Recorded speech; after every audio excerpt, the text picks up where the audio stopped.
All right, all right. Let's see if this works. I think I get blamed. Boston Power Hour without technical difficulties to start off. Come on. Listen, Come we're on. going to start Maybe it it's my over. technical difficulty. No, it's me. It's me. No, it's me. no. This is why. I haven't been able to this is why clone it's our myself. we didn't have a preseason. We didn't have a training camp. We just went right into it week one. So wait a minute. It already sounds as if you're just. I'm gonna start over because people didn't get to hear my beautiful voice about Tom.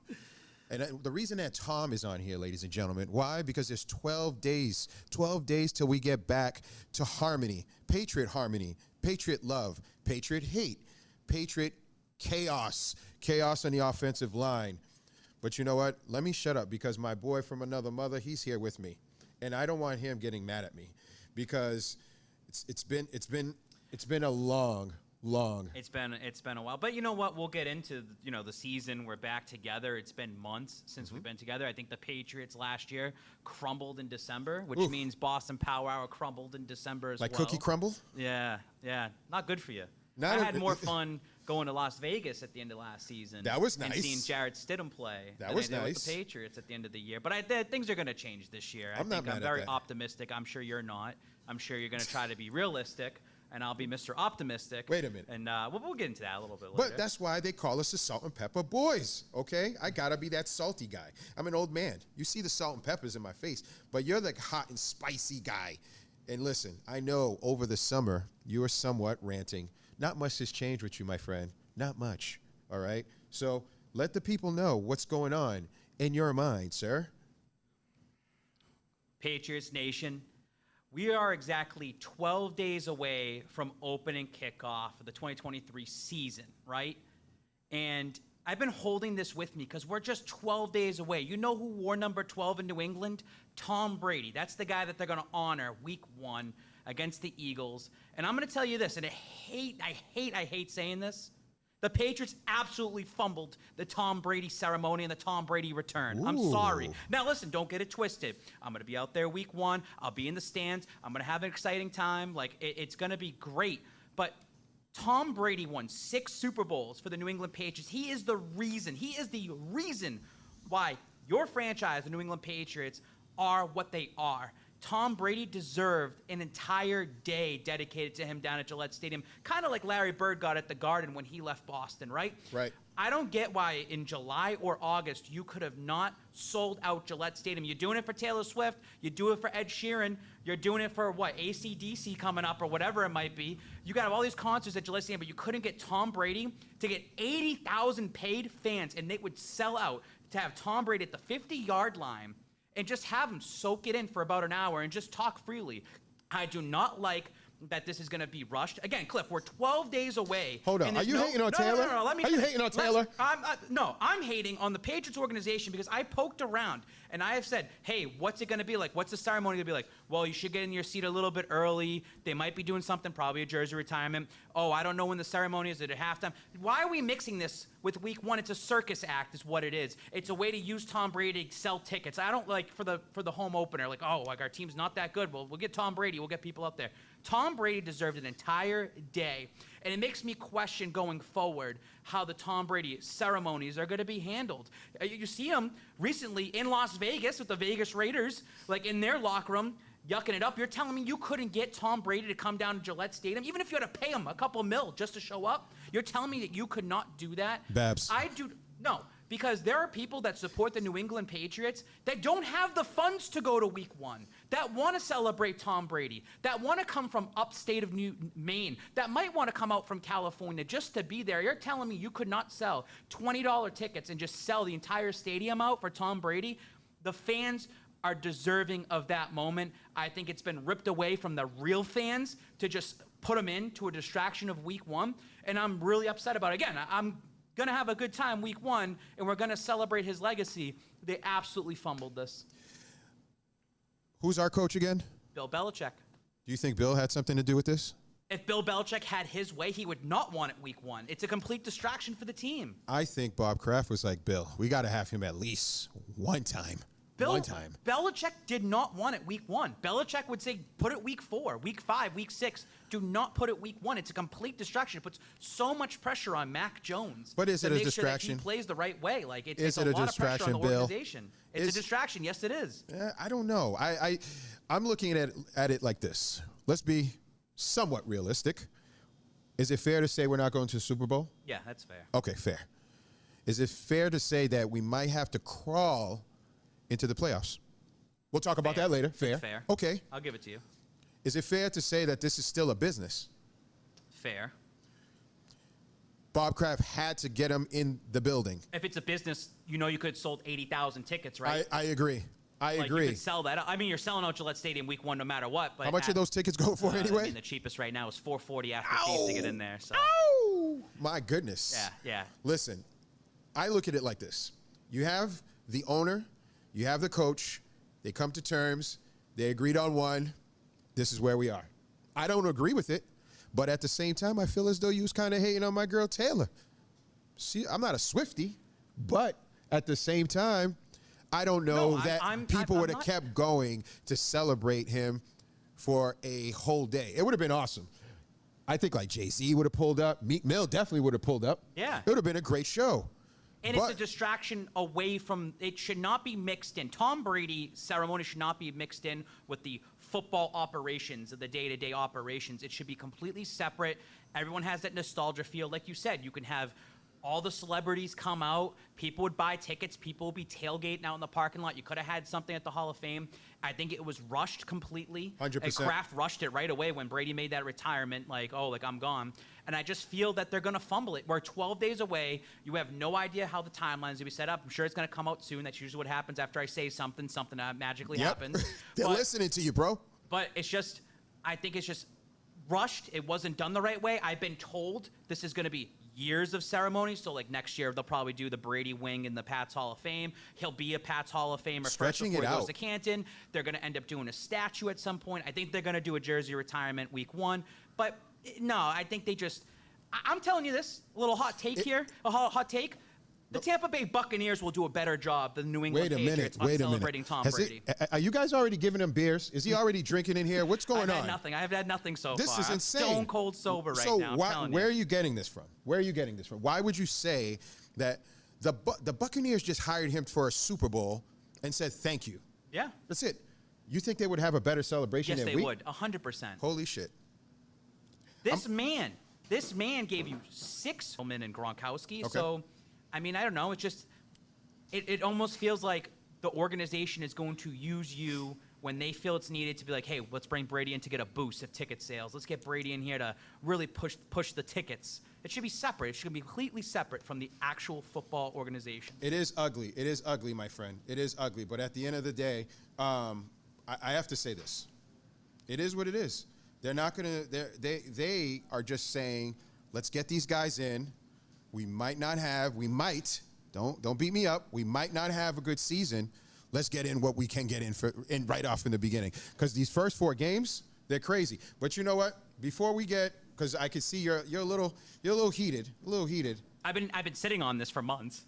I know. I get it. Let's have a little recap because there was a few things that happened over the time off that we had. A few things. Let's review. First of all, I just want to hear a yes or no. Did the Patriots do a good job and help? My God. Already with the maybes? Talk about the maybes, and I'm going to set you up for the next card there. Why is it maybe? Why? Well, I thought, are we talking about the whole offseason for the Patriots right now and how we kind feel of about it and put it all together? Yeah, just one. All right, so I think that Belichick and company did a pretty good job this offseason. And I'm going to say, first and foremost, the most important move was getting Bill O'Brien. You got to get an offensive coordinator. And it took them, I think, 10 or 12. Bumped off, see you later. And I think going into the draft, they got Christian Gonzalez with that first pick in the first round. Looks good. Looks good. He didn't look that great in preseason, but he's raw. He's a rookie, so I'm not worried about it right now. That's why I say I think he looks good simply because it's a system, right? Yeah. Who's going to pick up the system right away? I don't see that happening. I just think that it was the right move. Now, I would have liked them to get offensive line. As you can tell over these last couple of weeks, they're very thin at it. For years, we've been trying to get an offensive line. But I do feel that overall, Like, I know you haven't seen much in training camp. I've been very vocal about I'm not going to training camp. I didn't go to one single training camp. I know. I called you, and you're like, hell no. I'm not going. I Shucks. wasn't going to be sweating out there in the 90-degree weather. They weren't showing anything in the first couple of weeks. And even these preseason games, they haven't showed anything, which I think actually is a good sign. I think that you don't want to. You think they're hiding things? They have to. Okay. I mean, week one is the ultimate. You must win week one. It's a you wish don't want to factor. show too much out there. I thought Mac Jones in the second preseason game looked pretty good. Yep. You got enough out of that to say, okay, when they actually have their starters, maybe we have something going. But it is just a giant question mark going into week one, and you got to be optimistic. But they're trying to put the best football team out there possible that they can. And Bro, you got to give them credit for that. I want to say this. So during the offseason, I was kind of just paying attention just a little bit with social media, bro. And I didn't know if I had to call my boys. I was going to have to call my goons because somebody was, first of all, saying something about nuts. And there's children here, so I can't really digress. But what's up with this? Talk about that. First of all, I started the campaign. You did. Of hashtag Hopkins Watch. Before Judon. Now, let's go back to January real quick, just talking about it, keeping this up here, is that people were saying, we want Hopkins, we want Hopkins. And I said at the time, I was like, I don't know about it. But it got sold to me, hey, you bring a guy like Hopkins in, he's going to draw the double coverage. All these other guys can get wide open. Kendrick Bourne, Juju, Parker, like this offense can roll with it. So I said, you know what? I'm with it. If you're willing to pay a Jonnu Smith that much money, you should be able to pay DeAndre Hopkins. And when DeAndre Hopkins came in and had his visit, there seemed to be optimism. Like, okay, maybe he's going to come here. Started hashtag Hopkins Watch. It also shows to you that even though these players don't follow you, they see everything out there. Oh, yeah. They see all your posts. They're on their Explore pages. I know this for a fact. So even those out there that have smaller accounts and you're trying to do something, they see everything. Now, when the news broke about DeAndre Hopkins going to the Titans, I was down in the dungeon. That means I'm not available to be on my phone. I'm not available to take photos, video Hopkins. But if you want my real take on this, Talk to me. he doesn't want to practice.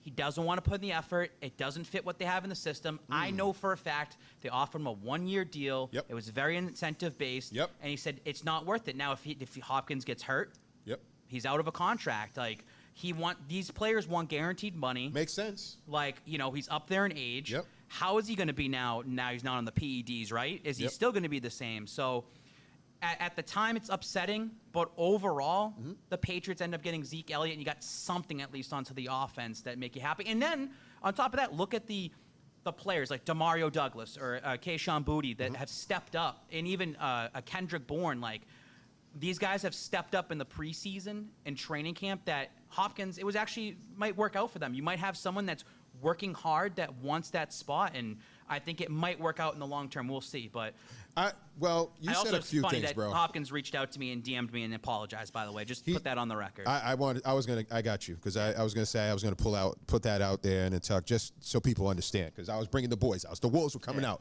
but I'm not mad at him for not coming here. First of all, we talked about it this is our third season for years now. I've been saying for any quarterback to succeed, you need at least 3.5, 4 seconds. Okay, Mac Jones didn't even get in that here. He must have seen the writing on the wall like strings. You're still saying you want that 25 plus? Meet these incentives. And all he's asking is for weapons. Yes, he's got a few weapons, but the line was never fully right. Not like other people when you're comparing it. So I can understand him not coming here. But I'll say this. I do like what the Patriots did in the backfield. Let's talk about that. I mean, at the end of the day, Ramondre Stevenson's your RB1, right? You see what he has, and running backs in the NFL have short term. Like, Ramondre Stevenson has 2 years left on his contract. You're probably going to get the most out of him this season. Damian Harris, injury prone. People are upset that he left. He already got hurt in Buffalo. Like, he was already hurt. So stop using lotion, brother. So the Patriots had options. I know we talked about this off air about, maybe you want more of a Dalvin Cook or, you got Lenny Fournette out there and Zeke Elliott was available. At the end of the day, I'm happy with any of three of those. Right. I mean, again, Zeke Elliott is bringing veteran leadership into the locker room. It seemed like right away getting him, they went out to dinner, Mac Jones and Zeke Elliott. Yep. And I think Zeke knows that he isn't the number one guy. It is Stevenson. It's somebody that he can help mold and grow in this league as well, too. So they're going to feed off each other. This could possibly be the best RB duo in the entire NFL. And I said this and put it out there. I think that this could have a combination, these two, of 2,500 yards total. That's rushing and receiving, by the way. And I think they can have a total of 20 touchdowns. Now, people are saying you don't know what you're talking about. Well, Zeke Elliott had 12 touchdowns last year. I believe Stevenson had like 5 to 7 touchdowns. And if you look at the yards total last year, it was about 2,100. You're telling me that can't happen? This is going to be a ground and pound team right here. And just seeing these two together, Mac Jones and Zeke Elliott, I think it's going to feed off of each other. I think that, again, someone like Zeke, who's been around Dak Prescott for all these years, might be able to help out Mac Jones mature a lot more in year 3 as well, too. You know where Zeke is really going to help is on the blitz when the linebackers are just fanned by the non-existent offensive line. He's really going to put his nose in there. That's the one thing he still did well, extremely well. Like your offensive line, you get the Hunter Henry, you got Gesicki, you have Zeke out there as well, too. It's a lot of blocking. Make that room for Ramondre Stevenson. I'm going to take Gesicki out. He ain't a blocker. He can't block a white paper bag. You might have to. So right. This is true. That's why, again, we talked about it off air about N'Keal Harry, right? They kept him around for a long time, and one of his bright spots, the lone bright spot, was his blocking ability. Right. Kendrick Bourne can block too, and he had a nice block in, I believe, the second preseason game. Yes, he can. That's what this team is going to be, especially the first couple weeks. They're going to establish the run. It's going to be both those two, and it's just going to be fun. This team has characters, and I think that, Cliff, if you want to say who changed the culture of the New England Patriots. I'm going to give you credit, man, because we talked about it, but that's setting you up right here. I know. I appreciate you, my brother, but, Cam, they're not going to understand what we're talking about. Cam came into the building. He was supposed to be the leader. Again, the first 3 games, if you guys really watch it, he actually did okay. And then COVID hit, and then whatever happened. Brain fog, whatever. But so, salt and pepper. So, now you got Juju Smith-Schuster, you got Zeke Elliott, you got Mac Jones, you got Judon, who's also been and found his own way as well, too. You have a lot of characters in that locker room, and the chemistry can be there. Chemistry is only going to succeed if the team itself succeeds on the field as well. So the first 4 games are going to be ultra important for this team. I think it's going to work out. I think it's going to be a fun season. Just saying the chemistry. Zeke Elliott scoring a touchdown, going like this, and eating. I want to see that. I want to see Juju Smith-Schuster score a touchdown and do a little dance. Kendrick Bourne has also been so loose and has that personality that they were trying to push down last year. I want to see personality out of this team. So do I. People are going to say, well, Tom Brady this, Tom Brady militaristic. We want this team to be no fun, this and that. It's a change. You said the culture's changed. The players are younger.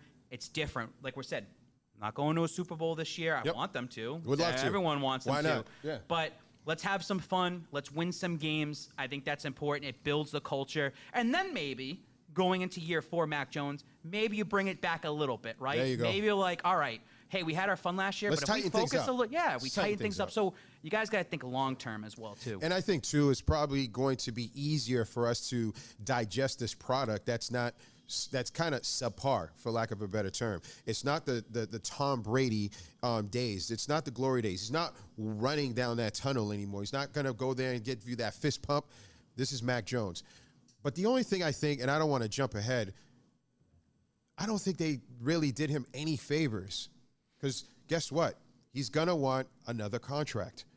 Do we really know who Mac Jones is? And I know I'm going off script, but I want to talk about this. Do you know who he is yet? No, you don't know who he is yet, but you did give him something. You gave him Bill O'Brien. So that's the most that you're going to get. Great point. You have the best offensive coordinator that you can get out there at the time. There's no excuses for Mac Jones. I don't want to hear, well, if he had a number 1 wide receiver. You have enough wide receivers. Like Mike Giardi says it stunk, and they have all a bunch of wide receiver 3s. He's completely wrong. I mean, I think Kendrick Bourne, what you saw in 2021, Devontae Parker, if he can get back to what he was in Miami. Facts. I mean, you already have a Demario Douglas or a Booty that's been stepping up. You have enough weapons on this team to succeed with the right play calling around you. And last year they went 8-9 with bad play calling. So there's no excuses for Mac Jones. Again, I will harp on this week in week in week in week. How much do they want Mac Jones out there? How much do they want him slinging the rock? I said it's going to be a ground and pound game. After this year, he's eligible for an extension. I am telling you right now, they might try to limit Mac Jones and what they want him to do. And you know why they're going to limit him? Because they don't want the man to get hurt. Okay? Let's talk about this. What was your thought about this, man? Yeah, I mean, well, this kind of goes back on the second preseason game with Isaiah Bolden and getting hurt on the field. They stopped the game, yet, John Walford for the Bucks got hurt in the third quarter, and they didn't stop the game for him, and he had a serious neck injury. It makes me wonder how the league coming up is going to handle injuries. The unfortunate situation with DeMar Hamlin, and that was rightfully so to stop the game. The guy 100%. literally died on the field. Literally. Then you go a month with playoff games, no situations. Then it's preseason week 2, and you're already having some sort of situation. I think it's going to open up the door a little bit more and how we analyze injuries. This is going to be a topic like we're going to talk about at some point, probably early on in the season, that's going to alter the NFL right away.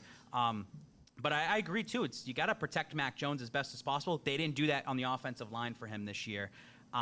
I'm not going to crap on them just yet because you haven't seen the starters out there. You haven't seen the starters for the offensive line. We haven't seen Trent Brown, the actual I was going to ask you, can you talk talk a little ish, get him back out there, challenge him? Yeah, I mean, I'm on his side this year. I mean, it's a contract year for him. He's getting paid pretty handsomely. Yeah. And if he can protect Mac Jones, and I think that Trent has the right coach. I think Trent did not respect Matt Patricia last year, and I think that's why he kind of packed it in. And I think a lot of that team didn't respect Matt Patricia. I think on you're offense. right, 100%. And I think that Trent Brown, Bill O'Brien will look like this. He'll look up to Trent Brown and he will yell in his face. Yeah. And he will make sure he gets the most out of him. So. Do you think that type of coaching will still translate to these younger? Different generation you're dealing with. Yeah. I don't want to call them soft because they're playing one of the toughest games 1,000%. So 1,000%. But it's going to be interesting to see this year, Mac Jones year 3, how he's going to become a leader in this locker room. It needs to be his team. And I know there was a lot of question marks last year between Zappe and Mac and them having their own guys, but it's Mac Jones' team this year. I think everyone knows that. Let's see that in the locker room. Let's see that on the field, and hopefully we see it week 1. This is true. Real quick, we didn't put this on our cards here, but let's talk about Zappe fever. So that's gone, right? Yeah, it's completely gone. I mean, I'm glad that I took the side last year of Mac Jones. I had the Zappe fever. I mean, yeah, and I think it's just more the frustration of this team has been so good for so long. We want to see it, and Zappe went in at the right time. Yes, he did. He went against two of the worst teams of the league, and it was all game script. But when he was in that Chicago game, he sucked the second half, so he didn't do that well. And then this preseason, right now, they gave him the whole second half against the Titans, and he couldn't do anything. He fumbled twice. He went 5 for 13 or whatever it might be. I think that's it for Zappe. I'm on my phone right now because today's cut day. Is Zappe going to get cut? Are they going to put Malik do you Cunningham think he's going to get cut? I mean, what does Zappe provide you? What is he going to provide you if Mac Jones gets hurt? Yeah, and it's going to be the same BS that you've already been seeing out there. You're not going to be happy with it. Yeah, I'd rather see Malik Cunningham out there. Well, that was my around. thing. I think the better question is if you have to pick Malik or Zappe, who are you picking? I pick Malik because 1,000%. not only that, you're so deep on receivers right now. You can only have so many on your team. Right. You can use him and plug and play it Decoy. any sort of way. And the thing is this: if Zappe gets cut, let's say he gets cut today. I mean, Trace McSorley got cut. He's going to probably be practice squad. If Zappe gets cut, is anybody actually going to claim him? Our team's going to claim him? I think he's sitting on the practice squad, So he baby. might go to the practice squad. I mean, there's enough quarterbacks out there that you can find somebody in an emergency situation and get them on your practice squad. Hey, this guy right here, Julian Edelman, should be the QB2 right now. He should be on the team. He could go out there and be the quarterback too. So, I mean, I wouldn't put too much stock in Zappe let's hold on to him. He's going to be something in the future. It's Mac Jones' team. I'm not mad at that. All right, let's just go to a quick little commercial. Yes, we have little commercials. It's not. We're going to make some room for these guys. You know how we do. We're just going to figure it out. Come on in. I put some deodorant on. You guys don't have to worry about the stank. It's gone. I promise you. Welcome, or should we say thank you for having us? Right? All right. Oh, man. I appreciate you guys coming through. Make sure I put my headset, make sure everything's clear. You guys are Patriots fan, first of all. Of course. All right, gotta make sure. Yeah. That would have been crazy. That would have been a crazy To be start. honest, even if we weren't, I don't think we'd say it here. All right. Keep it to ourselves. Especially with that guy right there. I'm telling you. I'll say this, though. He has less of a bite. And I don't know if it's his girls wearing him down or... It might be. I've become very soft lately. Let's not use the word soft. No. You're in tune with your emotions. Yeah. With my emotions. That's why I'm on the other side. I'm also someone that's not afraid to wear another team's jersey, just as recently. So, I get my lumps taken. Can you update them about this while I'm getting my... All right. Well, a couple years ago, I had a choice, Cam Newton or Jarrett Stidham, and I was told at the time you pick Jarrett Stidham. He's going to be the long-term guy for you. So I wrote Jarrett Stidham. Now, doesn't mean I wasn't supporting Cam Newton. Stidham got hurt. Stidham ends up getting traded to Vegas with his number and his name on it. And that jersey was fire. I think it's separate from your fandom. Thank you. I think your personal friendships and stuff, I think you keep that separate. Did you see from the fandom. pause though? You're There's a just saying that pause. because you're pressured right now. You're like, I don't want to say the wrong thing. No, I post about it and I get people hating me, like, you're a Patriots fan. This and that. I tell everybody, I give everyone a heads up. I'm like, hey, give me 24 hours. I'm going to be like a temporary, not a Broncos fan, I'm a Jarrett Stidham fan, so don't get that twisted. All right, so can you give the people, give it a little bit of background on where we're at? We got a couple beers, cans in front of us. We got looks like a kitchen behind us. What's going on back here? The kitchen is our domain. So we do all the food. The beers in front of you are not our domain, but we do use them a ton. And yeah, this is our home away from home, I guess.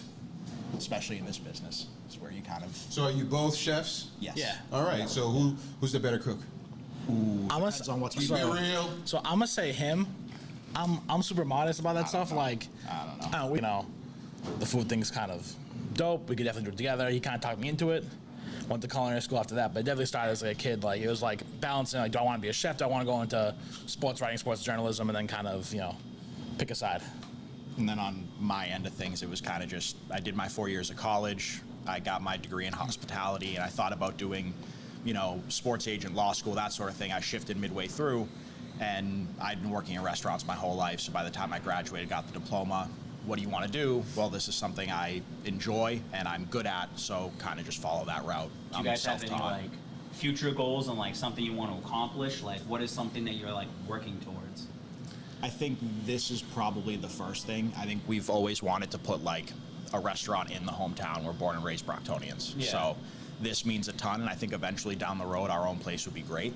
But to do it in your hometown, I think means a little bit more. So that's a big driving like for factor the people at home, we're in Brockton right now, Brockton Beer Company, and someone like me, I grew up in Lawrence, so Lawrence reminds me a lot of Brockton. They're pretty similar in certain areas. I'm sure you guys can read in between the lines of that.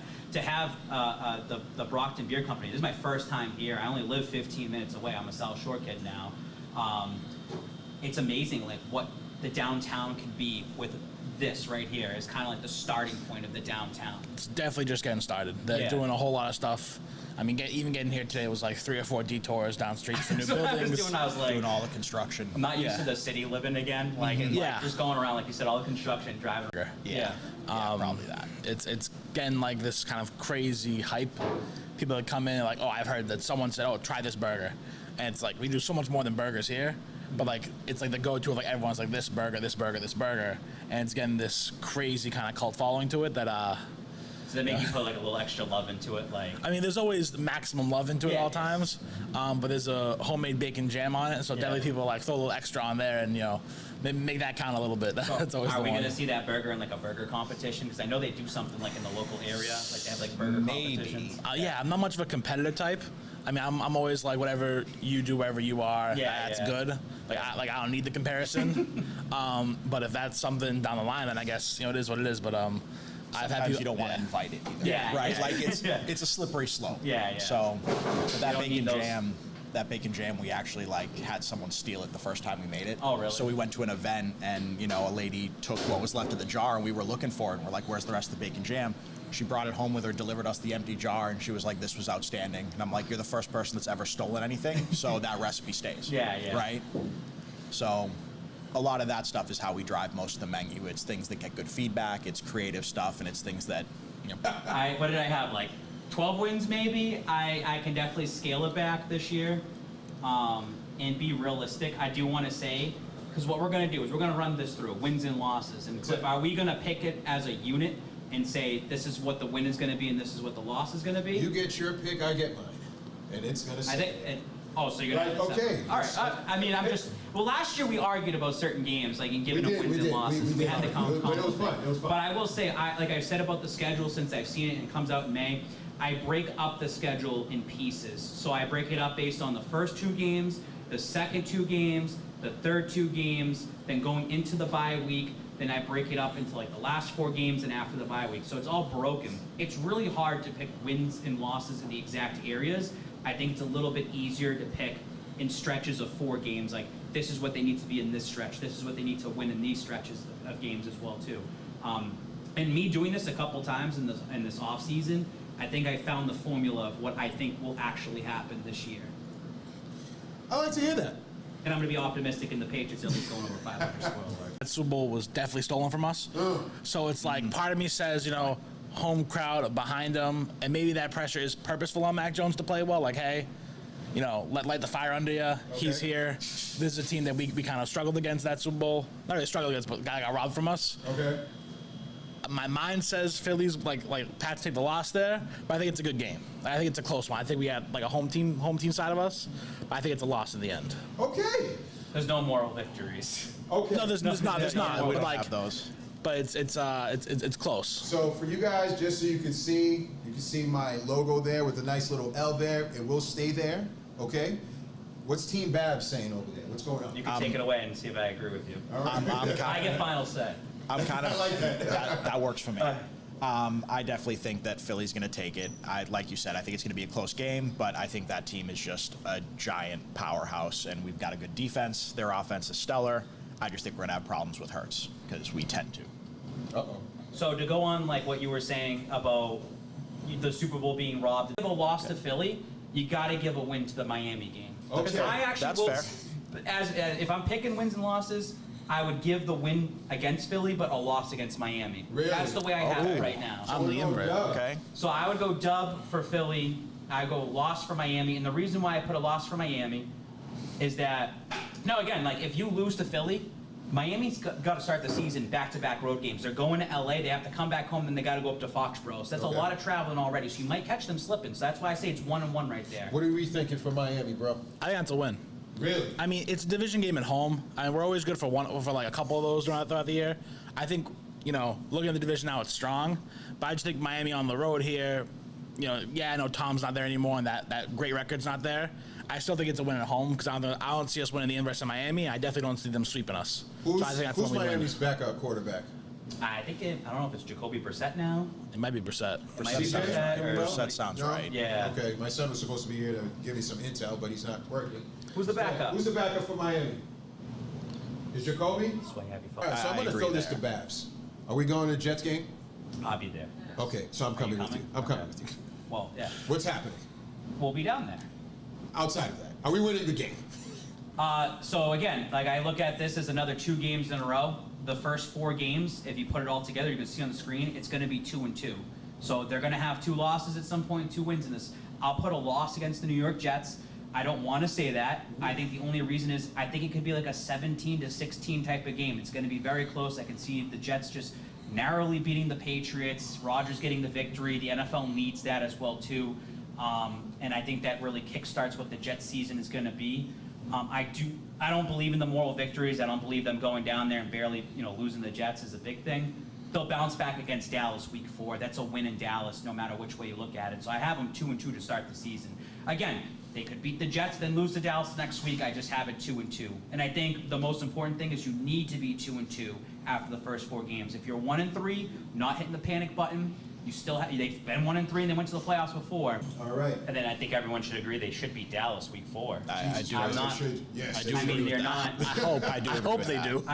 And I think this whole Trey Lance coming into the Dallas Cowboys crazy. I think that puts some pressure on Dak Prescott. And I think that makes him upset, and he can get cut after the season. I think they only owe him $60 million. That's out of the rest of right. this thing. So I mean that team by week 4, they could start crumbling a little bit. Dallas. So I think that's a win. I think both sides should look at it as a win. Real quick, what do you guys think that the Patriots should have just took a flyer on him? It's a 4th No. round pick. No? No, I don't think so. it's a distraction. They Really? don't need it. Nope. I like that you said distraction because then that tells me that, again, these players might be a little bit sensitive. Yeah. There's always been backup quarterbacks. It's not the players, backup though. tight ends. It's the media. Really? It's the media. It's the beat reporters. It's the look at last year. Have to deal with that type of headache. Isn't in it the locker crazy room. we all chose a loss for the Jets? And that's us being realistic in a way too. It's crazy. Ooh. The team that you've beaten time and time again and have a streak against, we're all saying it, they're going to lose week 3. And I hope it doesn't happen. Is that the Rodgers effect? I think it is. I think it's just the team is that good, and they should have beat the Patriots twice last year. The Patriots got lucky both games. All right, so New Orleans, what's our thoughts? I'm gonna go At with home. that's a win. Yeah, I agree there. I mean, I'm a big Derek Carr guy. I like him. I think he's solid. That's too new of a system. It is, 2 weeks after they get Kamara back, but I think defensively they're a little lacking. If that's a game the Pats probably will and should win at home, I think it's, not much there from New Orleans this year. Yeah, Yeah. I agree with that too. Yeah, I like Derek Carr a lot this year. I think it's going to be a big bounce back. I think they win the division. New Orleans Saints have a very, very easy schedule. This could be a game you don't want to overlook as a Patriot fan or the Patriots players. I think winning in Dallas is the most important part because getting a win in Dallas, you're coming back home. I think this should be a win. I don't know. Derek Carr is going to have a great season, though, and I think he could be a dark horse MVP. So I would not be shocked if the Saints came in and beat the Patriots. Yeah. I will got to be a win. A revenge from last year. When I talk about revenges of like the Eagles Super Bowl, that's the revenge of last year. I think everybody on that team should be focused to beat Las Vegas. I even think by week 6, it might be Brian Hoyer as their starting quarterback, or Aiden O'Connell, he looked pretty good. He's young, raw. I think McDaniels has something in him down the line. Just not enough. But this should be like the gimme game, like, Josh, give us the game back. Like, we gave you a game last year, give us this game, Yeah, I hate to use the term literally throwing the game away, but Yeah. literally threw the game away. Yeah. I mean, Jimmy there. Devontae Adams might be gone by week 5 too if he's like sick of it. Yeah. He might just be like, I'm out. The Jets have that cap space, so whatever could be there. But I think that's when the Pats win, even though it's on Should the we road. start the Devontae rumors and saying that he might want to come here? No. he's No. not gonna come here. But you make up a great point about Devontae Adams and possibly going to the Jets. Rodgers talked about that and said leaving money Yeah. open in the season was his wink to say, hey, we're going to make a move at some 30, point. 35, 35 million They're off gonna those make books. a move at some Yeah. point. Whatever Yeah. their record is, they're gonna grab somebody. So they're gonna see whatever teams are out there that are obviously. Okay. I don't think McDaniels should come back. I don't think we want him back. I don't think anyone does. And by and large, I think Jimmy's a good system quarterback, but I think if you need a guy that's going to take control of a game, I'm not sure that he's that.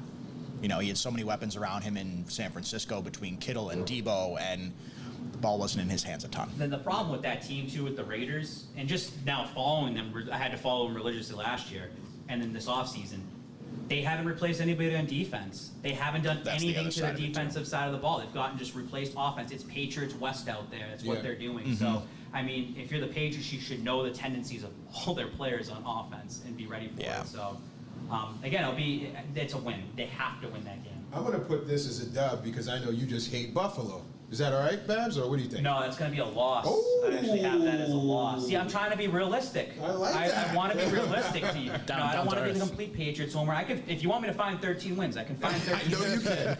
But I will put this as a loss. I do think Buffalo does take a step back. I don't know when it's going to happen this Probably season. later in the season again. It could happen later in the season where they crumble, but I mean, Buffalo does own the New England Patriots. It's a whole different story. Let's put a dub. Let's put a dub. You want to do it? I'm not that confident, bro. I'm just saying, we revisit this come October 23rd. All right. That's a win. That's 4 straight. I'm the hypest person possible. That's an absolute great point. To win 4 straight, to beat Buffalo, the team that's been running your division. I mean, that is your make or break game for the New England Patriots and what you're going to be for the rest of the season. I just can't see it. Yeah, Like, no. In my mind, I now. can't do it. Maybe we'll change after seeing the first 6 weeks of this team. Like, wow, they have a legit shot. It reminds me kind of like the inverse, but a couple years ago, it was the year of the Seattle Super Bowl where we got hammered by the Chiefs week 4. We're 2-2. Yeah. We go into that 4-0 Cincinnati team, and you just kind of in your heart knew that Bill and Tom were just gonna pull something out, and that game's a win no matter what. They ended up killing them. This is one of those games where I'm like, if we're going for something, if we're a good team this year, that's a game Belichick finds a way to win, and then you're just like, he's done it again. It's one of those there he goes again games. But I think it's a loss, deep down. Do Okay. you believe in the Madden curse at all for Josh Allen? No, not really. He's going to be good in that system. I don't know how you can't be good. Yeah. Josh Allen is a linebacker that knows how to throw the ball. I'm sorry. Good on him, bro. Good on him, bro. But they got Dalton Kincaid now, who's going to be a beast of a tight end this year. They got too many weapons for him to be bad. Yeah. I just think that, if you can get them, you can get them, but they're going to be good regardless. All right, so the next game, I'm afraid of this game because it's just always a problem every time we go to Miami. Are they going to clubs? Are they going to South Beach? It's not what it used to be. But what's going on, man? What are your thoughts? What do you think? I don't like us playing in Miami. I never have. I hate no, it. No I one in hate New it. England does. Yeah. And It's brutal. It always is. It's hot as hell. Like it's an uphill battle every year when we go to Miami, and I think if they find a groove come the 29th of October, then we're gonna be and try to go to road games. Go to this one right now. I've already looked at it. You can fly out there for $100 right now, same day. Get in there about like 9 in the morning. You can leave at 9 at night and go to the game, and the game's pretty cheap right now. So I mean, but you're probably also going to see a loss like as well too. But it's Miami, you know. Yeah, but you get to go spend a day in Miami. Yeah, so it's not bad. So I've looked into that. I was talking about going, but Okay. Yeah. What are we thinking? Same? Loss. Me too. I can't remember the last time we won in Miami. It's like it's like a cursed ground for the Patriots to go over. And the thing about the Patriots right now, it's not a bad thing to say losses because it makes every game be more meaningful. Like when you had Tom Brady here, it's like I'll worry about the playoffs. Like I literally don't care. Right. The game against Miami. You're so invested in the regular season now. Now, it makes it better week to week. We're spoiled. Yeah. Very spoiled. I think it's better now that you have to pay attention week to week. I want to ask you guys a quick question before we go on to the next game, which is Washington, which I think is a dub. Even though I have one of their receivers in my fantasy. What do we feel about their coach? I think Miami's coach is not bad. He's quirky. I love him. I think he's good. I think he's And great. it sucks to say as a Pats fan, I just love what he brings to that team, man. Yeah. He seems to connect with his guys really well. Yep. No, I think every guy up there has that football intelligence, that football smarts. Yep. I think with him, he just gets those guys, and those guys rally around him. I think the Tua project's a tough one. Yeah. I think he's a. And that's crazy to say. And I thought seeing him last year, I'm like, there's no way this dweeb is going to actually be something in the NFL, and things have changed. Yeah. And he's shown it, just like Sean McVay. Like It's the things new have changed in the NFL, NFL. guys. Yeah. It's the new What did you tell me NFL. earlier about Miami? Potentially JT? Is that? Yeah, then clearing the cap space now, and that's one of the teams that's called Indy about Jonathan Taylor. It's if that Will happens, they that give him a happens. first-round pick for him? I mean, the Colts won a first round. You have to. I think Miami. right? Miami would do that. Yeah. I mean, I Miami think they would too, 100% would. Yeah. which is a lot of trouble. But A let lot me of ask you a trouble. question though, right? We saw a lot of when we were talking about quarterback injuries or player injuries earlier. What's our feeling about Tua? Let's say he doesn't make it this year, right? And I don't mean not alive. I mean doesn't play through the rest of the season. Right. And they're like, hey, next year, who do you think's a good quarterback to fit that system? Because they actually have a really good team. It's tough. I mean, my heart, if I'm thinking like a football mind, Yep. I'd say you can't really draft somebody because your team is in too much of a win now scenario. Not even draft. Yeah. Let's bring in a free agent. Or even trade. That's when if Tua can't last for the season, that's when you probably look at like a Dak Prescott, somebody, depending on what the situation with Trey Lance is. Could they go after that's a Kyler good Murray? call. Because I'm pretty sure Arizona's going to get the first overall pick. They're going to be Yeah. so trash Oh, this yeah. season. So do you try to get Kyler Murray and take him on? Like, is that deal with that a decade ago?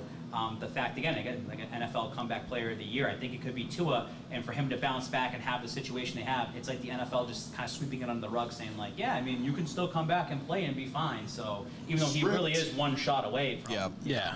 ending his career. Yeah. I went ahead and just put a W on Washington. Yeah, it's a W Yeah. for Washington as Yeah. well too. I don't sleep on Washington right away. I think having the new ownership is going to bring the fan base together and that team together. They actually play Arizona week 1. I know you guys were talking about fantasy a little bit earlier. Washington Commanders for your defense week 1. If you go no defense, is the way to go.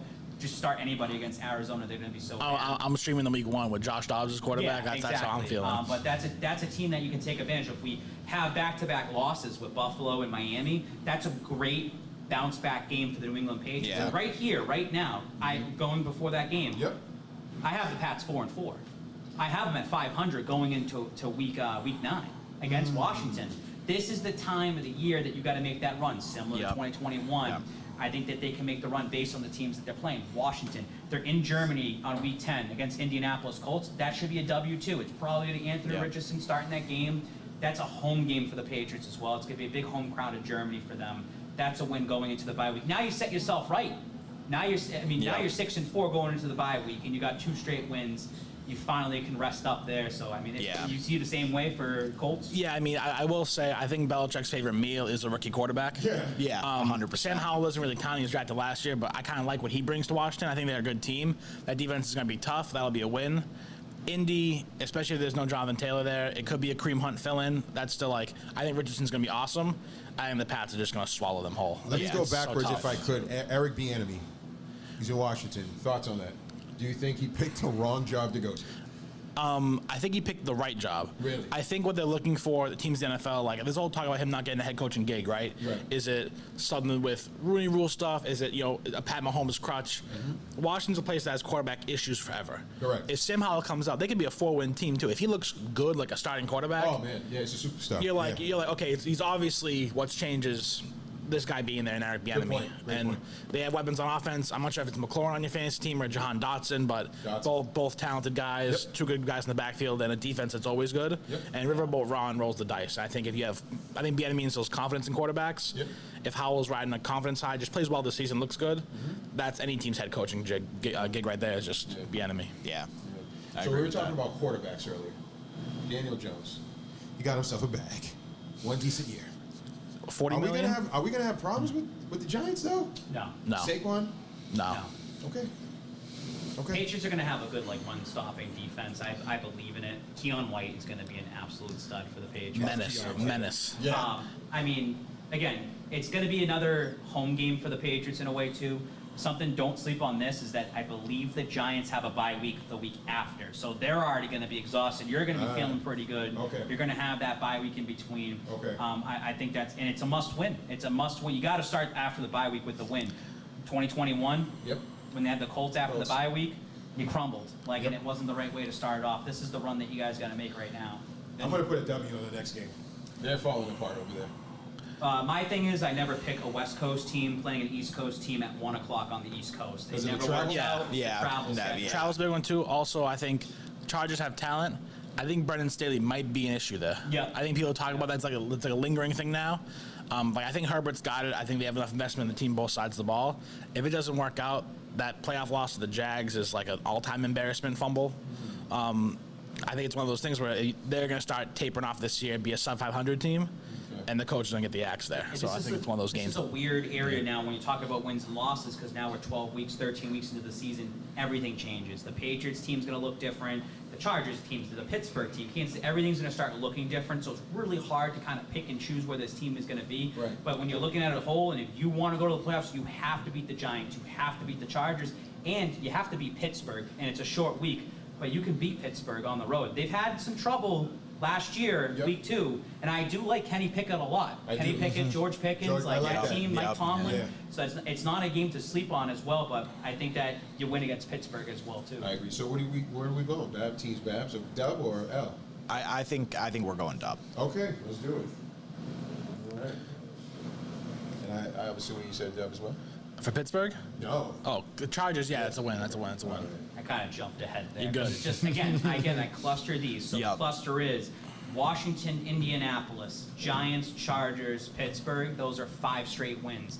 You're going 5 straight wins. We've all picked it the same way, and then you go into the Monday Night Football game against Kansas City. Right. I'm You gonna have go. a little time off in between Yeah. too, so for that, I think loss at Pittsburgh. Really? you're gonna put loss. I You want am. to take that? I mean, Yeah.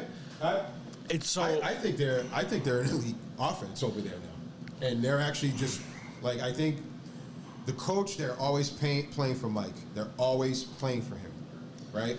I don't believe he's ever had a sub season, right? He never will, I don't think. And- Yeah, he's phenomenal. I'm sorry, He's but phenomenal. that receiver's phenomenal.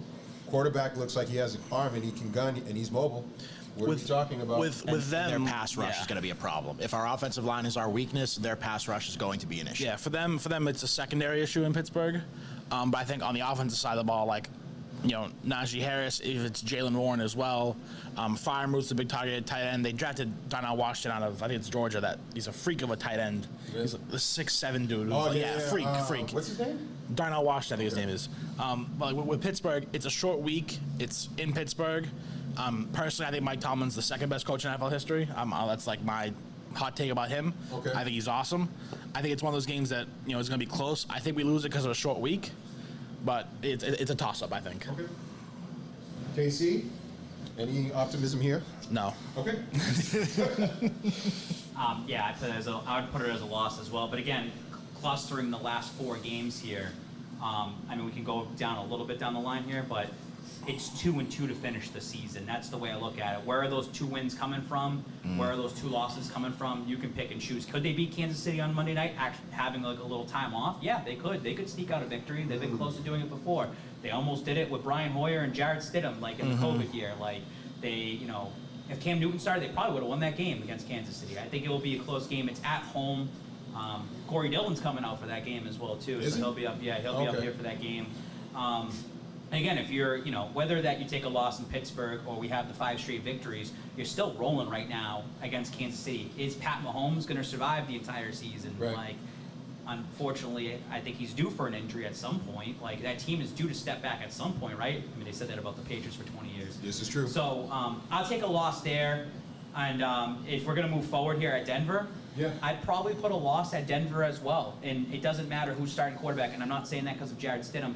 Even if it's Russell Wilson, the fact of the matter is it's Christmas Eve night, and this is the time of the year where it's really tough to get your mind set. Get focused, yeah. This Yeah, team, the it's true. Patriots, have crumbled the last 2 straight years in Young team, December. too. And I just look at Christmas Eve night, Denver, you're at home. You can go right to bed afterwards, go right back to your family. Your family can come out. Just in the sense of being at Denver right now. I just Yeah. went there on Saturday talking to Kennedy. Hey, so like it kind of stinks that the Patriots are playing Christmas Eve. He's like, yeah, all the girls are upset. Like they can't come out for the Patriots. Like it's Christmas Eve night. They all have kids and stuff. So I don't think that the Patriots' mindset's going to be in this game. I think it's a tough place to play in. Cold. Yeah. High altitude. I think that's gonna, and I could say it with Russell Wilson starting. Even if he starts, like I think it's gonna be an L. Thoughts? That's a win. I also think that's it's a win, on. but I'll defer to you. It's more of a. I think Denver's got issues more than I think we're capable of going in there and winning. If it is a Russell Wilson game, I think we make life hell for him. I think it's one of those like sub 20-point wins that you hate doing, you hate having it, but it's a win anyways. Like it looks ugly. Well, and Denver had a ton of those last year that they lost. They lost a bunch of games where they were sub 20. Both teams were sub 20 points. Their defense was great, but they had locker room issues with Russell Wilson. Yeah. There was a lot of what felt like animosity there, and they just couldn't put it together on the offensive side of the ball last year. Here's a little dessert. 20 seconds, 25 seconds. Thoughts on Mr. Stidham? I like Jared Stidham. Yeah. I do. Okay. I think he's a good system guy. Same. I think he's more than a system guy. I think he's just never received the opportunity to actually play. Yeah. Yeah. Thoughts? I mean, I've liked him since college. Yeah? I thought he was always talented. I thought the Pats were going to ride with him. I think it's just one of those things where, like you said, the opportunity is not there. Yeah. If he's the starting quarterback in Denver at that time, I still think it's a win, although I think it's a good game. That game for me is the Zeke Elliott game. That's the game where if Ramondre's not getting it done on the ground, that's you go to your second guy and he scraps it out for you. Nice. Something like that. Kind of taking my point right there because again, I cluster these games 2-2, so I have them winning the last 2 games of the season. And the Zeke Elliott game would be at Buffalo. I'd have it on New Year's Eve day or whatever it is, and I would have that going into Buffalo and winning in Buffalo. I think at that time of the season, your backs are against the wall. You're playing Buffalo and New York, and if you want to win to get in, you have to win these 2 final games. And I think that the Patriots can do that. Having after a little Christmas break together. Hey, we've won in Buffalo before running the ball. Stevenson can say that. Right. Like, we can do this again, and I think maybe they revert back to that. What do you think, Brad? Last 2 games. Where are we going? If New Year's Eve in Buffalo's a win, we're just not going to 2024. We should just stick in 2023 going forward. I don't think it's a win in Buffalo. It's a game we could win. It's probably going to be a close one. I imagine it's going to be cold as all heck. Yep. I imagine it's going to be snow on the ground.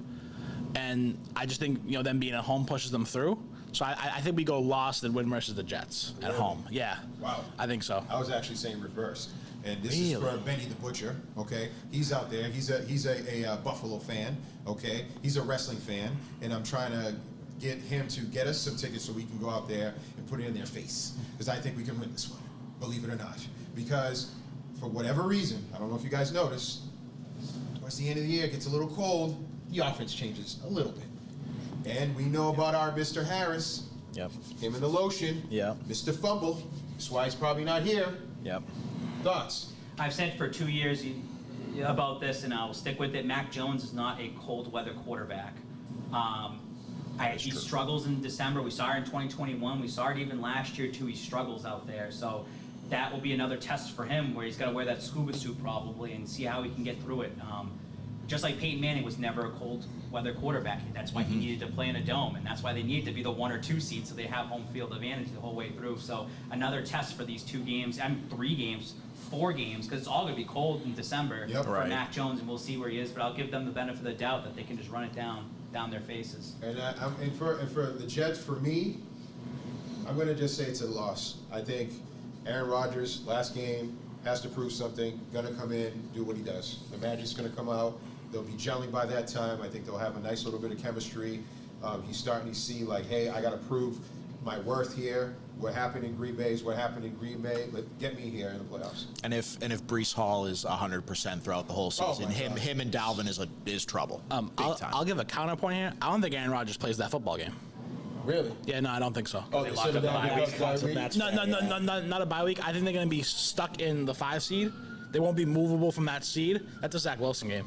Okay. I can see that in the Yeah, I sense can see of, that too. let's not put, he needs a bye week. Rick Rodgers needs his bye week. We're stuck in a certain area Yeah. too, so are you going to let the Patriots win? Like, you know, if they win and get in, like if the Pats win, do you let them get in? Like, do you let them do that? Right. I think with Rodgers, it's a case of, like you said, give them the rest week, and also like even if they're going on the road anyways. If you're a 5 seed, you're probably playing Jacksonville. Yeah. If you're a 3 seed, you're probably playing Cincinnati or someone like Buffalo or something like that. Maybe Rodgers plays the first half. Like, he had no Yeah. problem playing preseason week 3. Like, Yeah. Right. but It's one of those games where they can just start Zach Wilson and throw it in. I hope that and be this good. game comes down to both teams and it's win and get in. Not for the division, just win and get in, and losers out. Out. And I want that to be Sunday Night Football, the last week of the season. Jets and Patriots, and it's in New England. Yeah. Like, that's what I would like Yeah, going into I the like playoffs. that. Would I build, like that. Can we go back would to get 6 straight? Yeah, we'll be back there. That will get the atmosphere there. People get. I want that type of playoff game, like for the Patriots. So you didn't tell me. Say Zach Wilson plays. Are we winning? Are they winning? Losing? What do we? I think they win no matter what. Who's there? Patriots win. Yeah. Okay, I think I like if it is that sort of winning game scenario, I think we grind it out at home. But there's also the case that I think the Jets have it locked up. We're playing a winning get in and need someone like Pittsburgh or Baltimore to lose, and that's a Zach Wilson game. So I think however you draw it up, it's a win. If it is the drama kind of winning get in, lose or go home thing, I like that it's at home. All right, tally them I up, agree. Cliff. What do you got there? You guys have to do that. I'm trying to do the paperwork. The computer here. A lot of W's on the Babs side is all I see. Well, I have them starting, 2-2. You win 2, so you're 4-2. You lose 2, you're 4-4. Then I have them going on a 5-game win streak. So what's that, mathematicians out there? 9-4, I 9 and believe. 4, yep. So just like 2021, right? They were like 9-4 at that time, and I think it's believable. And then I think you finish and tail off at 2-2 to end the season, and that brings you to 11 wins, 11-6. Now, could they finish 1-3 to end the season and they're 10-7? Yeah, absolutely. They could probably end up losing that Buffalo game, Yeah. and they end Yeah. up finishing 1-3 again.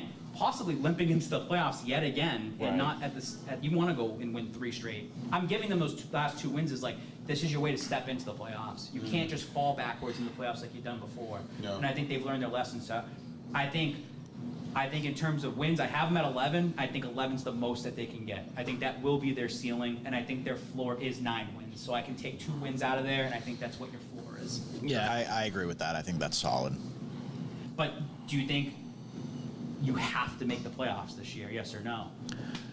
I'm gonna go with yes. Yeah. I think from now until the end of time, the expectation is you're a playoff team. Are we spoiled? Yes.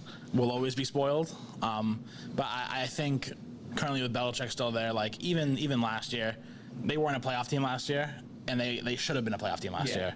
year, and they just didn't have that quality. Like, imagine they beat Buffalo that last week of the season, and that's how they got into the playoffs.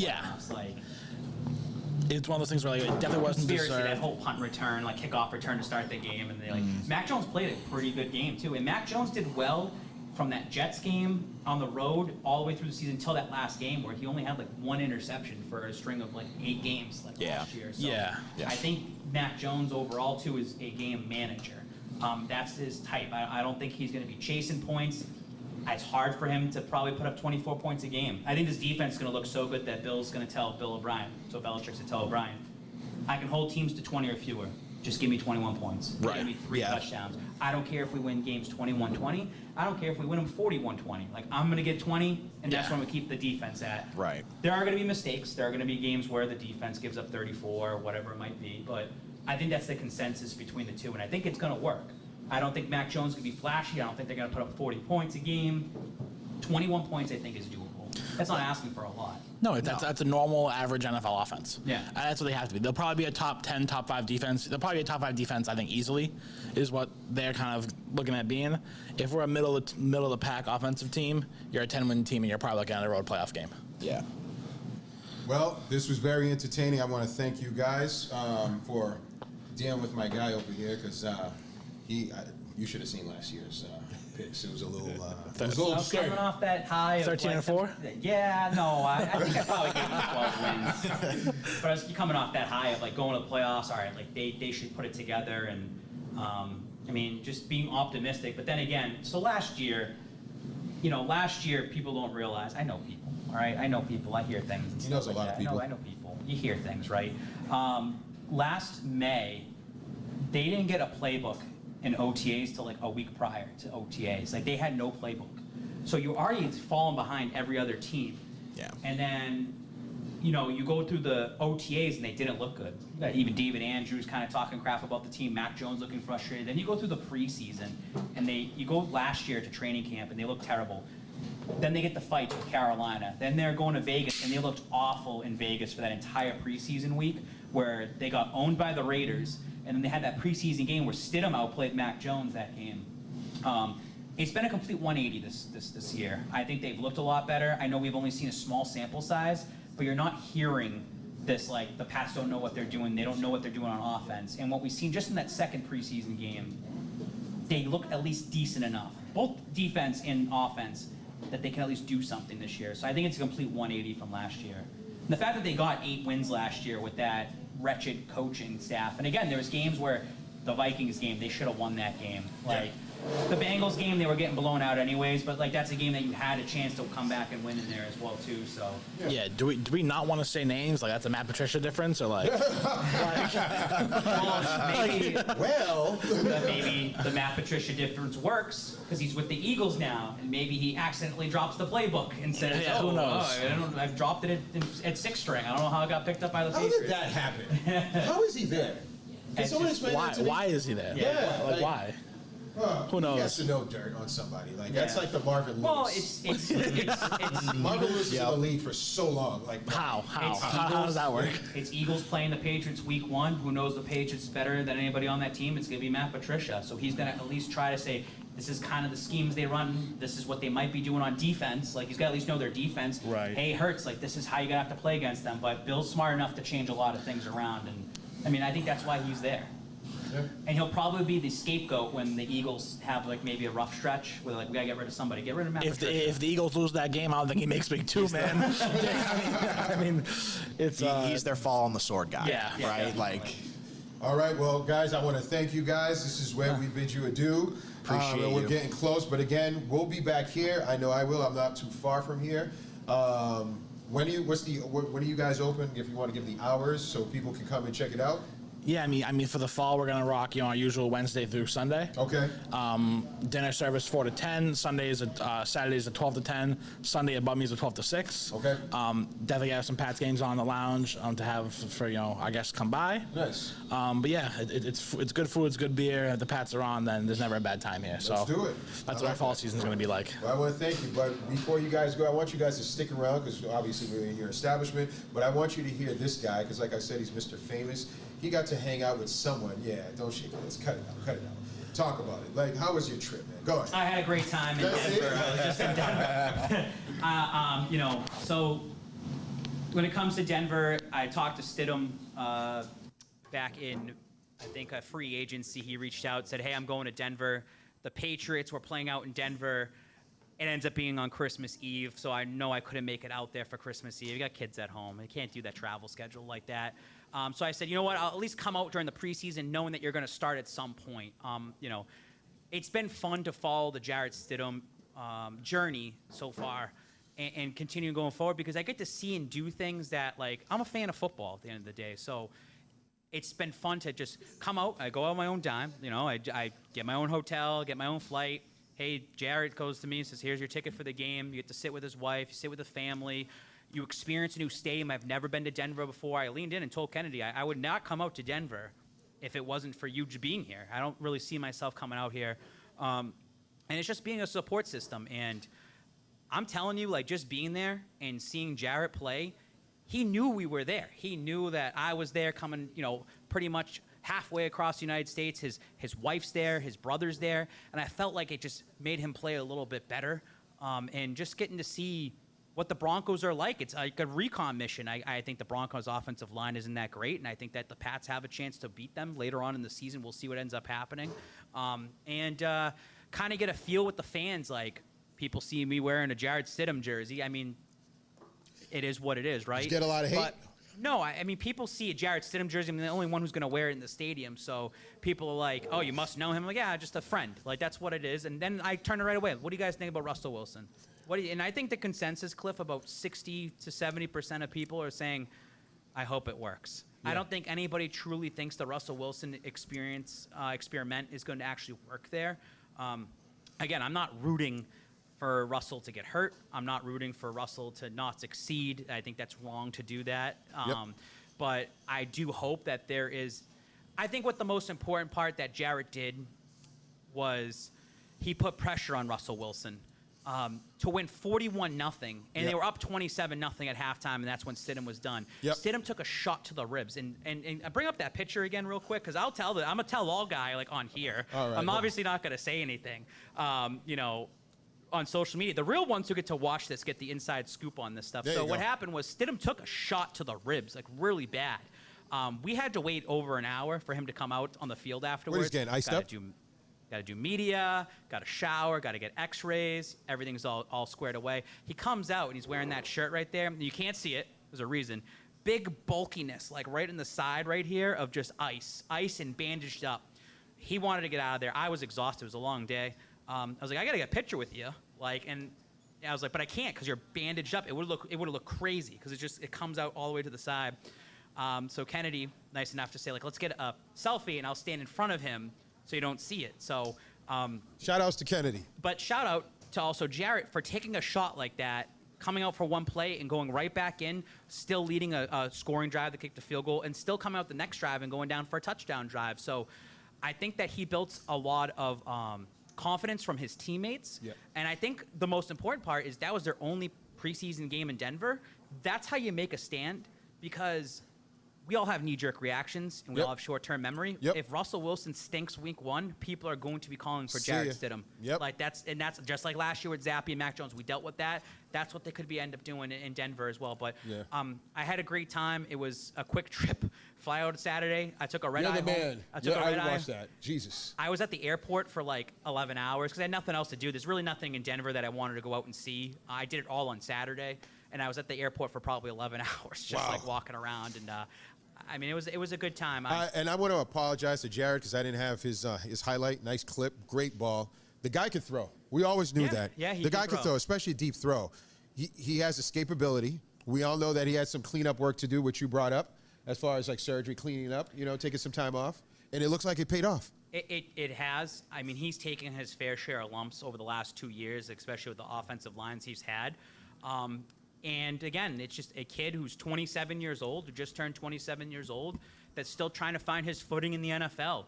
And again, Cliff, I get the little experiences like to go on the field after the game, to be at Mile High, going not in the locker room, but outside their locker room and kind of going through the players, like where they walk to their cars. It's just the small experiences for me as a fan. It's just like kind of cool to see that. I don't think a lot of people appreciate that stuff. And I did get to see Russell Wilson from like, afar. Like, not like I saw Was him. Sierra there? No. So I asked Kennedy if you've met Sierra in the past, and she's like, I've only talked to her for 5 seconds, just making hellos, and that's it. But she said that, Sierra's bigger than Russell Wilson in Denver. She's treated way bigger, bigger celebrity. I thought that was kind of funny. So just, but no hate or anything Not like at all. that. No, there's no hate or anything. Just fact is fact sometimes. Co-workers, and that's what it is. So, will I be back out in Denver this year? We'll see. If Russell Wilson loses the starting job at some point early on, I will definitely be out there. But Denver's in a very expensive trip. I will tell you that. Really? Oh, yeah. Like, if I wanted to fly out in December because it's ski season, it's like $450, $500 round trip. Ouch. Now, would I do it for Jarrett Stidham? Possibly. Yeah. Like, I mean, it depends on what the season is. But if that's Why, my do you ski? Do you ski? No, I don't. Oh, I'll sit damn. at the lounge, you know. But we'll see what happens. All right. And again, I am very appreciative of Jarrett and Kennedy, who know that I'm being real, Yeah. and they understand where Day I'm coming one. from. Day one. And they like the support system out here. It's like I'm covering him. I'm like Brian Windhorst to LeBron James. Like I'm that to Jarrett Stidham. Like that's what it is. I will say this, and I've said this to you off camera. I won't say the whole thing, but I definitely think that he's experienced and seen and heard some things that it would be interesting. I think he's a solid quarterback.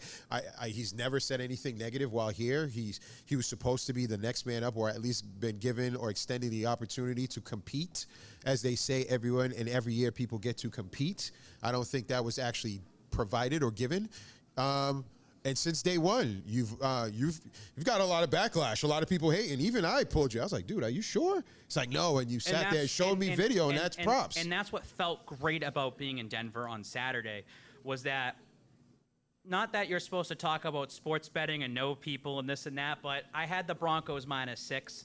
I was on a little gambling run. I put close to $200 on them because I was like, I'm coming out here like I'm either going to die on that sword or I'm going to have a fun time. And Yep. they blew them out. And just to see that, you know, it's a little small redemptions like for Jarrett and for me. The fact that I'm leaning into Kennedy and being like, wow, NFL just posted his highlight. Wow, like at halftime he's on the NFL page. Like Yeah. that's cool for her to see her husband. Hell like, yeah. you know, wow, like he's getting all this recognition and fame. But she also knows that. And the funny thing was this: there was a play where he tossed it down. I think it was like a 50-yard play. They were going the opposite end. And he threw it into double coverage, and I was like, "Oh, like kind of like, what are you doing?" Right. And they made the catch, and she looked into like, "Come on, Babs, like I thought you had more faith than that." I like and I was that. like, "Well, he's throwing it into double coverage," and I'm nervous. I'm sitting on the edge of my seat Yeah. because every mistake that he makes, Right. I get crapped on Hell for, yeah. no matter I what. see it. I get crapped on. So, but it's funny because when he has like he played almost perfect that game. People won't still give me. They won't give me the credit. They'll just be like, it is a lucky game. Is it fair to say that he made the right choice? Yeah, I think so. Yeah. Yep. Dumpster fire over there in Vegas. Yeah, I mean, I talked and asked, you know, do you have any regrets? You know, this is to, you know, not Yep. to Jarrett personally, Yep. but you have any regrets not taking Vegas? And I think that they were comfortable. Vegas had their decision already made. Okay. And it was going to be Jimmy G. Got That's it. what it sounds like. So, Jarrett probably would have been just another bench warmer at Yep. that point. I mean, not to say it that way, but that's what he's doing in Right, Denver. right. But waiting for an opportunity, and I don't know if he thinks he would QB2. have. I don't think his opportunity would have came in Vegas again. I think Yep. it was like, you're just going to be you're our Brian Hoyer. That's Yep. what we're looking at you. Where I think he's like, no, I think I have something I can be a starter, and I think Sean Payton sees that out of Jarrett Stidham. Bingo! And you stole my thunder because I was going to say I think Game 4 you might start seeing some rumbling, some talking, some changes because Peyton's not trying to hear that. Well, the big things that I saw from the Denver fan base is that 41 points, 41-0. That was the most lopsided victory in preseason since 1997. And the Denver Broncos haven't put up more than like 25 points since like maybe 2 years ago. So Wow. like last year, they didn't do that with Russell Wilson. Now, going through the Broncos preseason really quick, the first game, Russell Wilson had 4 drives and didn't look good. He threw a touchdown to Jerry Jeudy, who's now hurt. Yep. And the second game, he went 3 for 6 on the drive, and I think they kicked a field goal. That third game, they opened the playbook up for Jarrett, and they looked pretty good. Now, yes, it's all backups. The Rams looked absolutely horrendous, but that's how you beat down a bad team. That's it. Like, that's what you have to do. I mean, it'd be different That's if who's they in front won, of you. You know, 17-0 against a bad team. All right, Right. maybe we don't have That's the who's right in front of pieces. you. You play who you have in front of you. Yep, you play who you have in front of you. And So his we'll see what offensive happens. line just is not really helping Yeah. him out too much, man. But listen, ladies and gentlemen, this has been fun. It's our first time, a little rusty. I apologize in advance. Let's talk about what's happening week 1 with us. I didn't really set up anything, but I'll allow you to verbalize it, and I'll take care of the flyer video coming forward. What are we doing? Yeah, I mean, for week 1, first of all, this is season 3 of Boston Power Hour. And again, I show so much appreciation, love, and support to Cliff Bonet, the Cliff Notes Project, to be able to do this, to have the cameras to set up, the behind the scenes, to be able to be here also in Brockton Beer Company, and to be able to be in Brockton and do this stuff. This is the test runs that we keep doing every year. We're kicking this off already live. Like, we're here live. It's on YouTube. I know that. We'll work on the X situation of whatever happens, and this gets housed, and we watch the clips back, and we have all fun with that. you know, the last couple of years we've been able to do stuff live, and that's all because of Cliff and the team around him that's able to do this. To be able to be at the Brook Casino and doing like a live game watch with us, trying something new. To be at Six String for the wild card game against Buffalo. To be able to be at Mohegan Sun last year and being down there live, and then doing another Six String game last year. To be in the studio that he set up and put something together for us, that we have our own home studio.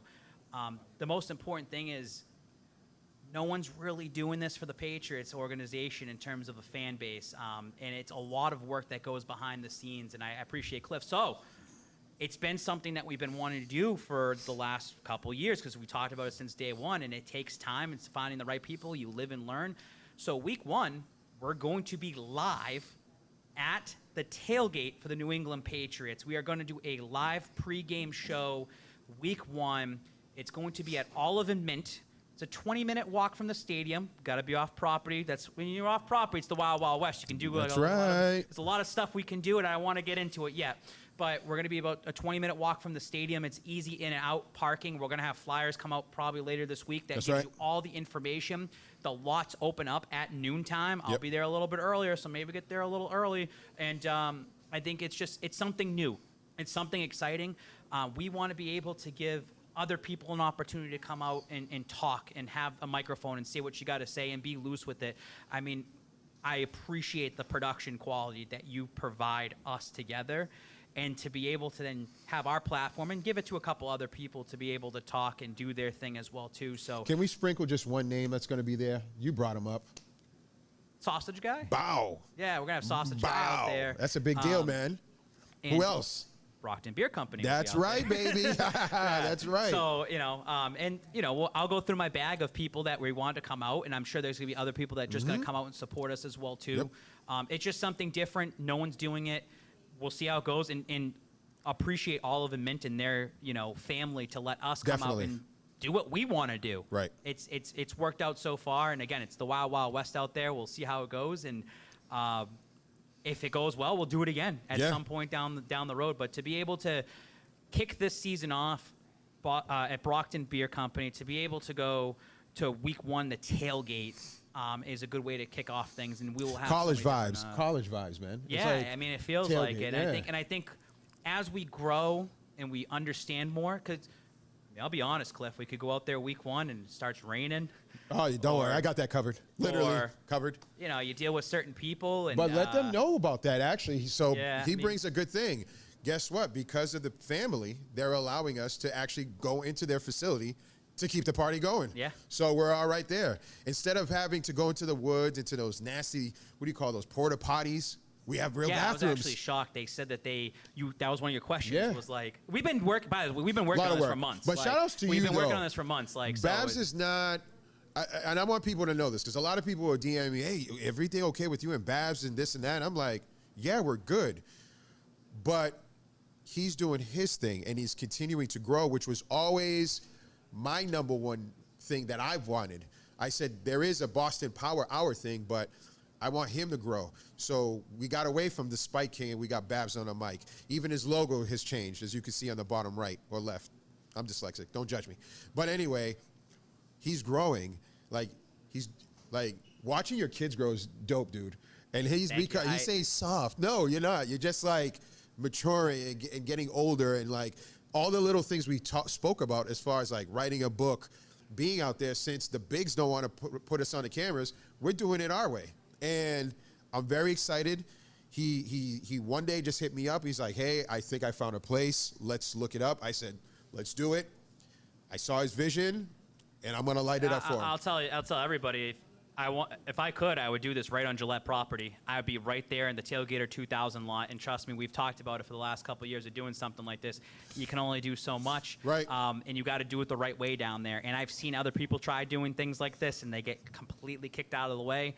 I think we're doing this the right way. So I think that just similar to the tailgates down at MetLife Stadium, it takes a while before you actually see it. And I think the more times we start going to tailgates and doing this, I think people will be like, I actually want to stop by there. Yeah. Because I want to have maybe the floor to speak and ask a question, Yeah. or put my put my take out there, and we're willing to do that for you. Hell So yeah, I think that's just something we're going to work towards over And the it- and next it's- couple of years. I And think- it's really dope that the collaborative effort that we have with local businesses that actually say, hey, we see what you're doing. We believe in that. Let's team up. And I think that speaks volumes. As everyone's watching like Fox, CBS, they're just a bundle of 16 little channels brought together. They're a bunch of us brought together, and it's that whatever information or story that they compile, they bring it up. That's all it is. It's the same thing. At the end of the day, we're just fans of the Patriots, and like we're just trying to bring something. You're bringing something here with your production quality and this and that to give people the voice with this microphone, to give people the view right here with the camera. And not many people out there, Cliff. I think you're probably one of the only ones that will be willing to do that. And you took a shot on me, and here we are. We can pick. The Patriots go 0-4 to start the season. I think Boston Power Hour is going to be looking pretty bleak for the rest of the season. We'll do some other stuff. but if they're hot and they're looking great, it's fun doing this. And some nights are tiresome. We're going to go back to Monday nights, and like that's going to be some tiresome nights. But we're going to also do gonna it. have some fun, like going back and being back here in Brockton, or being down at Mohegan maybe one day, or if we're trying to get into Foxwoods, we just can go anywhere we want to go. And I think that's awesome.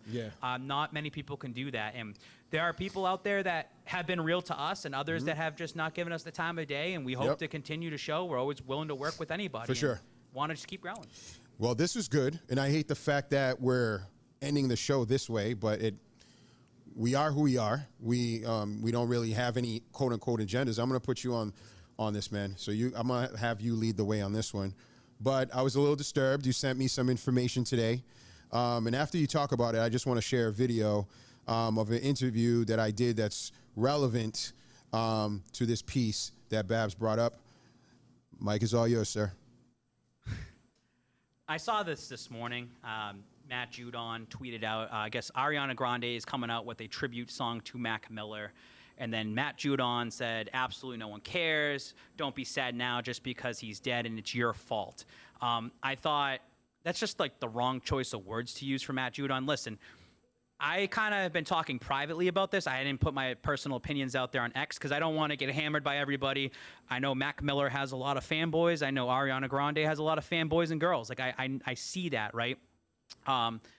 I just think it's poor wording on Matt Judon's part. I like Judon as a player on the field. I feel like he's done some questionable things and saying some questionable things. We all have at times, but I think as a professional athlete, you should know a little bit better. In his bio, like the first post that he has pinned, it says, "I love the name Jesus." So somebody that wants to speak about religion and Jesus Christ, the Lord and Savior, but you want to say that it's your fault that Mac Miller is dead, it just contradicts itself. So I thought it's just weird, right? If you want to blame anybody, so I have to dive into this more. I don't think it's right to blame Ariana Grande because she's not forcing drugs down Mac Miller's throats. Do people have relationships that break up and it sucks? Yes. I had a 7-year relationship with somebody and it still stings to this day, but I'm happy where I am right now in my life. I'm happy to have who I have beside me with Michelle, and I'm happy to have my girls with me as well too. But you can't just blame an individual like that. If you want to blame anybody, it's Pete Davidson, by the way. Like, if you really wanted to go after somebody, and you can have your thoughts in saying, well, Ariana Grande is just trying to make some money off of Mac Miller. So be it, but at least she's trying to do something. Everyone's trying to make money off of people here. That's how our world works. That's what Tom Brady charities have been doing. They make money off of people. You get paid to go do those things. So I thought it was tasteless. I don't care where you stand, and I don't want to hear it, and I don't want to argue about it. I really don't. I just think that when you look at the words and you say absolutely no one cares, but then you obviously care and say it's someone's fault, like it's just hypocritical. And I will say this, and this is going to sound pretty mean, but I do believe in bad karma, and I hope that it doesn't happen. But you can't be saying these things because those people are going to come back to this tweet and say, "This is why." 100%. And I just want to share this interview because for people, a lot of people are asking, they know what Cliff Notes Project is. They know the Boston Power Hour. They know Babs on the mic. And today we actually introduced, the Brockton Beer Company. But there's a company here that is called Fight. So for those that know or don't know, my father is a physician, Dr. Jean Bonnet. He has a quote, "Before any disease, there is a person." Allow me to repeat that again. Before any disease, there is a person. We all deal with mental health and substance abuse, substance wellness. I'm going to let this video speak more because you know what? I'm not the appropriate speaker for this. And I hope you guys are still tuning in. It's not too long, but I think it's worth it. For the actions that you got caught up in, you become more of an adult. When did you start finding yourself dabbling, I'm going to just say, in the devil's world as far as like drugs and everything else? I mean, I'm a very late bloomer in that. We come from a society and a culture where getting high, smoking crack, being a bum, and all of these things, doing dope is frowned upon. And I once frowned upon those people because I sold stuff. Unfortunately, I never really knew. Like, you hear crackhead, you hear drug addict, you hear stuff like that when you're in those neighborhoods. I do believe, you know what I mean, alcoholism and addiction is a disease. I believe that it's a form of mental health. Most people have no idea what that even means or what I'm saying right now. So my father was alcoholic addict, you know what I mean? But he comes from that era where in the 70s, that was just a party, right? That was just, my father maintained 2 cars, a household, paid his bills, He was you know what I mean? But drank Miller Lite in the morning, but before he went to work. You know what I mean? Weekends, got busy, smoked, and did what his thing was. But when I started getting high, I couldn't do none of that shit. I don't know how he did that. You know what I mean? But so it happened, sadly. I mean, the long story short is I'm selling everything. You know, trap or die, pimping, all this kind of stuff. I got everything in the place where I live at, and it's not hard to get wind of that. And I had moments where my father, you know what I mean, got little things from me here and there, and I smoked weed with my father before, and I just think that it got so comfortable in not understanding the disease that he suffered from, alcoholism and addiction. He went into my room and grabbed some stuff up and ultimately used it and died. And I found him, you know what I mean, and those last moments of his life, I seen him, and I had left, and then I came back, and then I even knew it before I got in the house because the way it was an eerie feeling. But I always had this guilt of feeling like I killed my dad, and guilt will consume you. Guilt, regret. It's a way that the devil controls your mind, and when you feel like that, the human body, if I cut myself right now, scientifically, I acknowledge that too. There's little cells that immediately shoot to that place of pain in the opening scar that begin to trying to heal it. Correct. No matter what you go through. The brain is the same thing. It wants to feel good. It's trying to cure. It's trying to heal you. I found that relief in a substance, though.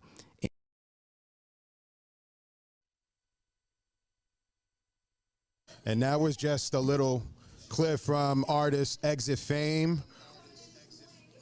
And I just wanted to share this little bit of interview with everybody that's still watching, with you, B.